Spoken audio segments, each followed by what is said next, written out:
आज मैं आपके साथ खारवास की रेसिपी शेयर करने जा रही हूँ, जिसे सिंधी में पिस्स भी कहा जाता है। ये बहुत ही टेस्टी लगती है। ये काऊ या बफेलो का आफ्टर डिलीवरी का जो फर्स्ट मिल्क होता है, उससे ये मिठाई बनती है। यहाँ मैंने आधा लीटर दूध लिया है और 1 कटोरी आम मैंने ली है पीसी हुई शक्कर। इसे हम दूध में मिक्स कर लेंगे। ये दूध बिल्कुल वाइट नहीं रहता है, ये थोड़ा सा येलोइश रहता है।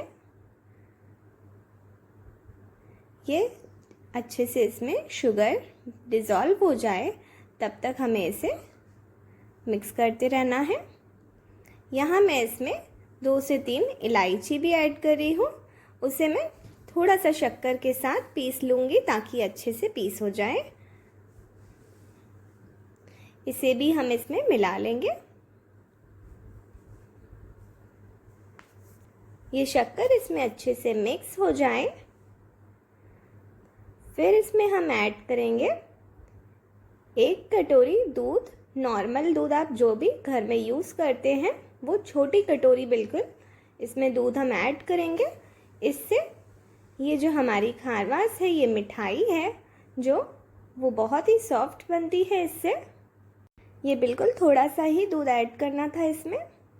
अब हम इसे स्टीम करने के लिए इडली का पॉट गरम कर लेंगे और उसमें एक तपेली में ये दूध डाल के और स्टीम करने के लिए रख देंगे 10 मिनट्स के लिए हाई फ्लेम पे।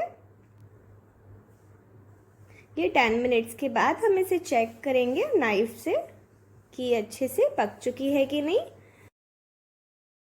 नाइफ एकदम क्लीन है, मतलब ये अच्छे से पक चुकी है। तो हम अभी गैस का फ्लेम ऑफ कर लेंगे और इसे सर्व करेंगे। ये मैं आपको दिखाती हूँ ये कितनी सॉफ्ट बनी है। देखिए, ये देखिए बिल्कुल सॉफ्ट बनती है। ये बहुत ही टेस्टी लगती है। आप भी इसे ज़रूर ट्राई कीजिएगा। इसी